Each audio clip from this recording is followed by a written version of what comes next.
आइए मित्रों, हमारे YouTube चैनल स्वाध्याय में आपका हार्दिक स्वागत, अभिनंदन।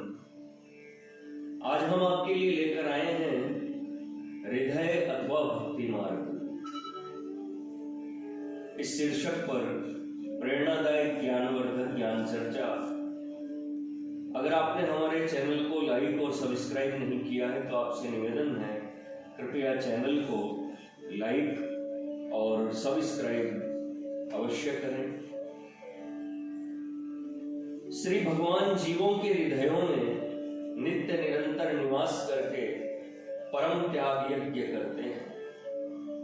जीव सहज ही में अपने प्राणाराम प्रभु को पा सकें, इसी अभिप्राय से भगवान ने उनके हृदयों का अपना निवास स्थान बना रखा है। भगवान की इतनी दया न हो तो निरे पंगु और शूद्र परिच्छिन्न जीवों के लिए यह कदापि संभव नहीं है कि वे पूर्णातिपूर्ण परात्पर एवं वांग मनोनीत अपरिच्छिन्न ब्रह्म की प्राप्ति कर सकें। परंतु खेद है कि उनका इतना दयापूर्ण त्याग होने पर भी हम उन्हें अपने हृदय में ढूंढने के लिए प्रयत्न नहीं करते। यदि कभी जिज्ञासा होती भी है तो वह केवल उन्हें बाहर ढूंढने की होती है। मृग सुगंध लोलुप होकर कस्तूरी की खोज में वन वन घाटी घाटी भटकता फिरता है, पर वह मत्तकारिणी सौरभ उसे कहीं बाहर प्राप्त नहीं होती। वह तो उसके अंदर नाभि में ही है। ठीक यही दशा हम लोगों की हो रही है। द्वासुपूर्णा सयुजा सखाया, द्वासुपर्णा सयुजा सखाया इस श्रुति के अनुसार आत्मा और परमात्मा का परस्पर में सख्य भाव होने से यद्यपि शुद्ध और मूल आत्मा का स्थान भी हृदय ही है, किंतु जब आत्मा का प्रतिबिंब अज्ञान के कारण अहम मम से प्रेरित होकर विषय भोग लिप्सा के निमित्त बाह्य विषयों में आसक्तिवश मलिन हो जाता है, तब जागृत अवस्था में नेत्र और स्वप्नावस्था में कंठ उसके निवास स्थान बन जाते हैं। केवल सुषुप्ति अवस्था में जबकि अहम ममात्मक बहिर्मुखी चंचल और मलिन वृत्ति कुछ समय के लिए प्रसुप्त और शांत हो जाती है। जीवात्मा हृदय में रहता है, उस समय उसकी स्थिति आत्मा में होने से उसे अपने स्वरूप के आनंद का अनुभव होता है। हृदय में आत्मस्थिति होने के लिए यह परम आवश्यक है कि हम लोगों की वर्तमान स्थिति केवल अहम मम तक ही सीमित और संकुचित न रहकर क्रमशः ईश्वरोन्मुख होती रहे। इसके लिए हमें इसकी गति का प्रवाह प्राकृतिक नानात्व की ओर से हटाकर आत्मिक एकत्व की ओर बदलना होगा। अंत में होते होते अहम मम का यह संकीर्ण नानात्व भाव प्रसरित होकर एकात्म तत्व की ओर जाकर वसुदेव सर्वमिति में परिवर्तित हो जाना चाहिए।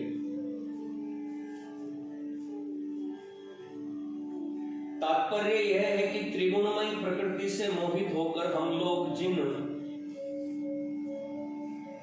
शरीर, परिवार और आत्मीय जनों को अपना मानकर उनके भरण पोषण में ही अपनी समस्त शक्ति लगा देते हैं, उन सब से आसक्ति हटाकर उनके साथ कर्तव्य बुद्धि से यथा योग्य बर्ताव करते हुए भी जिनको हम पराये मान रहे हैं, उनको भी अपनी आत्मा अथवा परमात्मा का अंश समझकर उनकी सेवा में विशेष रूप से प्रवृत्त हो।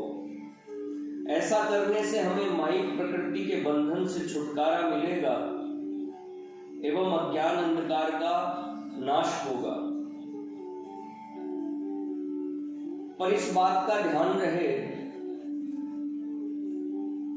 कि सर्वात्म भाव के निश्चय मात्र से ही, वाचिक ज्ञान से ही परम लक्ष्य की प्राप्ति नहीं हो सकेगी। प्रत्युत इस निश्चय को क्रियात्मक रूप देना होगा, अपने दैनिक जीवन में इसका अभ्यास करना होगा। इस अभ्यास के फलस्वरूप वैराग्य की उत्पत्ति होगी और उस वैराग्य के उत्पन्न होने पर स्वार्थ परायणता, कामात्मक भोग लिप्सा, काम, क्रोध, लोभ, मोह, मद, मान और राग, द्वेष आदि समस्त तामसिक राजसिक विकार दूर हो जाएंगे। जिन्होंने हृदयस्थ परमात्मा को इस प्रकार आच्छन्न कर रखा है कि मानो उनके अस्तित्व का वहां सर्वथा अभाव ही हो, इन विकारों के विद्यमान रहते हृदय स्थित परमात्मा की प्राप्ति कदापि संभव नहीं।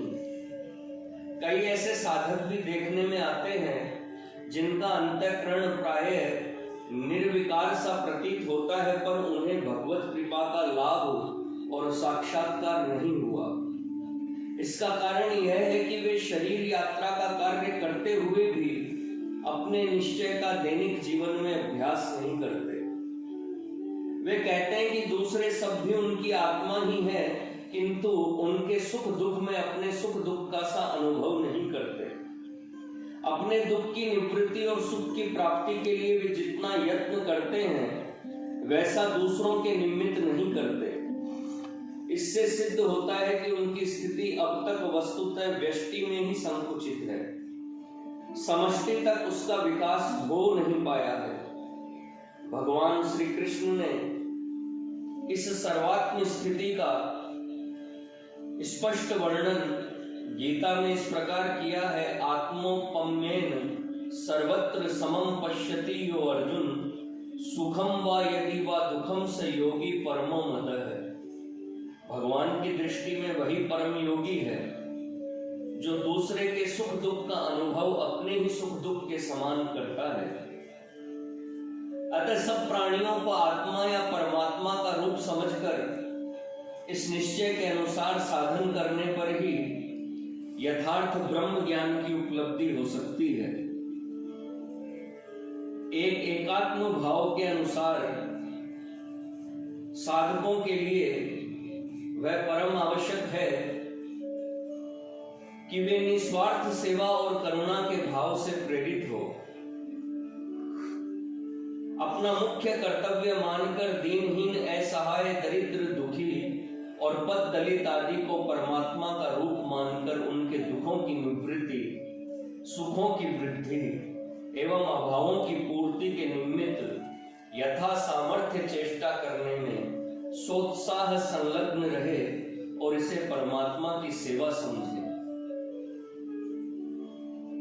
अज्ञानी, पापी और मूर्ख आदि में ज्ञान, सदाचार, विद्या और भगवत भक्ति का प्रचार करें, सदा सर्वदा परहित में निरत रहना, सब प्रकार के अभिमान और स्वार्थ भाव का त्याग करना, पर दुख कातर होकर उसके दुख को दूर करने को सर्वोच्च और परम धर्म समझकर आत्मोत्सर्ग करने को नित्य प्रस्तुत रहना आदि इस पथ के मुख्य साधन है।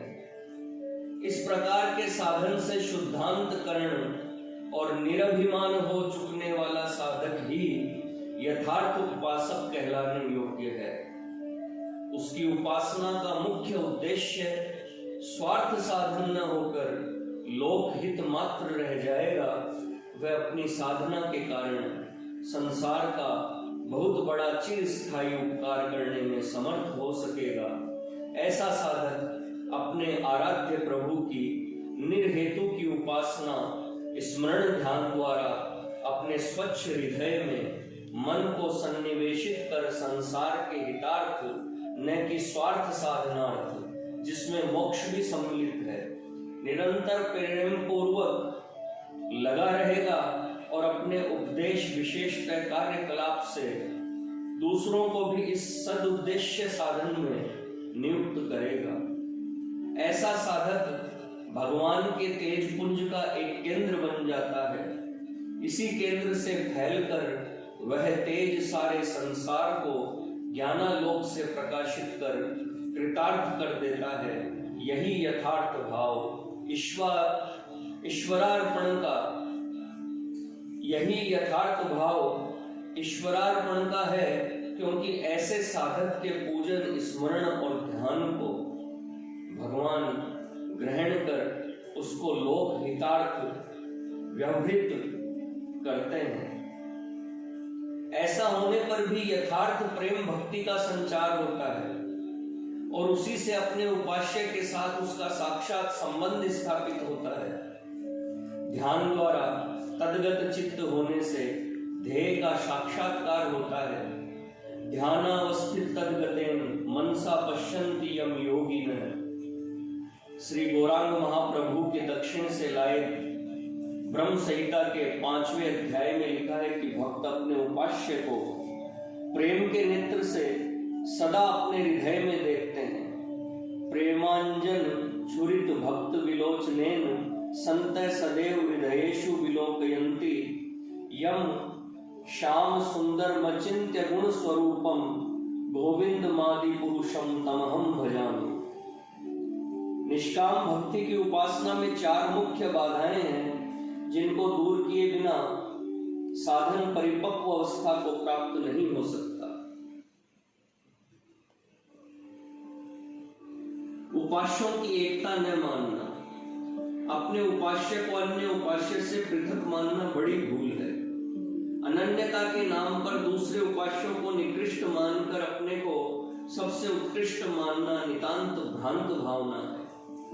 वस्तुतः सब उपास्य एक ही हैं, सब उसी एक परमात्मा के विभिन्न स्वरूप हैं।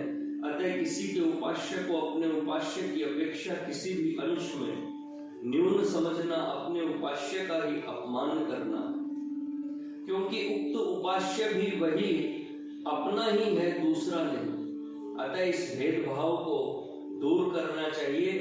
यह आवश्यक है कि साधक केवल अपने उस एक उपास्य में ही अनुरक्त रहे जिसकी ओर उसका हृदय आकर्षित हो।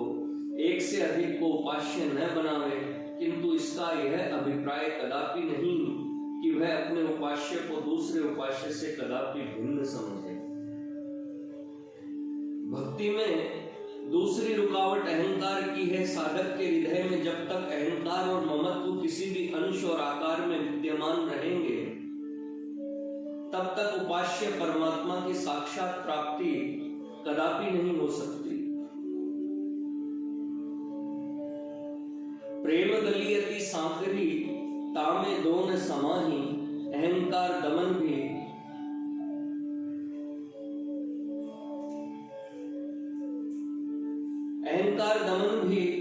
जवानी जमा खर्च की बात नहीं है, वह बड़ा प्रयास साध्य है। अहंकार का नाश हो जाने पर सब प्रकार की इच्छाओं का अभाव और मान अपमान, हानि लाभ, निंदा स्तुति और शत्रु मित्र आदि द्वंद्वों में संभाव हो जाता है। यदि उपास्य के दर्शन की इच्छा है तो अहम भाव विद्यमान है जो दर्शन चाहता है। भक्ति मार्ग में अहंकार का नाश न होकर वह आत्मा में परिवर्तन होकर उपास्य में समर्पित होता है और तब से सेव्य सेवक भाव में भी केवल सेव्य ही रह जाता है। इस स्थिति में भी सेवा अवश्य जारी रहती है, किंतु सेवक स्वयं अपने अहंकार से प्रेरित होकर कर्म नहीं करता, वह सेव्य द्वारा संचालित होता है और इस प्रकार उसका अहम भाव मिट जाता है। ध्यान की परिपक्वता से जिस आनंद का अनुभव होता है उसमें आसक्त हो जाना तीसरी बाधा है। साधन पथ में इस आनंद स्वाद का आना अवश्य भावी है, किंतु इसमें आसक्त न होकर इसको अतिक्रम करना चाहिए। अंतरानंद का उपभोग करने की चाह भी कामना है और यह भिन्नता सूचक है, अर्थात इसमें अहम भाव जो आनंद भोगता है सूक्ष्म रूप से वर्तमान रहता है। मोक्षेच्छा अंतिम बाधा है। इसमें कोई संदेह नहीं है कि मोक्ष परमोत्तम है, किंतु भक्ति का स्थान मोक्ष से बहुत ही ऊंचा है। मोक्षाभिलाषी अथवा हठयोगी परमात्मा के निवास स्थान यथार्थ हृदय तक नहीं पहुंचते। वे षट चक्र के हृदयस्थ उस अनाहत चक्र में पहुंच सकते हैं जिसमें 12 दल का कमल है, किंतु अनुरक्त त्यागी उपासक उस गुप्त हृदय देश में जा पहुंचता है जिसमें अष्टदल कमल है। श्री उपास्य के मंत्र की दीक्षा किसी गुरु द्वारा अवश्य ली जानी चाहिए। जो दीक्षा की कोई आवश्यकता न समझकर किसी मनमाने नाम अथवा मंत्र का निश्चय करके उपासना में लग जाते हैं, वे साक्षात संबंध के स्थापन में सुगमता के साथ कृत कार्य नहीं हो सकते। यदि उत्तम गुरु की प्राप्ति न हो सके तो साधारण सदाचारी गुरु से ही जिस उपास्य में स्नेह हो उसका मंत्र प्राप्त कर लेना चाहिए, क्योंकि यदि साधक सच्चा अनुरक्त और श्रद्धालु होगा तो स्वयं भगवान उस दीक्षा गुरु द्वारा आवश्यक शक्ति प्रदान कर देंगे। जिस अपने उपास्य में प्रेम हो उसे छोड़कर जिस उपास्य में आकर्षण नहीं है, उसकी दीक्षा किसी गुरु के अनुरोध से ले बैठना उचित नहीं है। ऐसा कदापि नहीं करना चाहिए।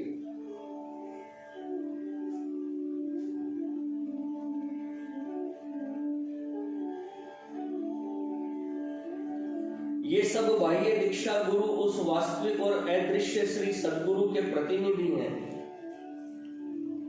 जो उपयुक्त उपासना करने पर श्री उपास्य की कृपा से ठीक समय पर स्वयं दर्शन देते हैं। इन्हें न तो ढूंढने की आवश्यकता ही और न ये ढूंढने पर मिलते ही हैं। तदनंतर इनकी सहायता से ही श्री उपास्य की साक्षात प्राप्ति हो सकती है, अन्यथा नहीं।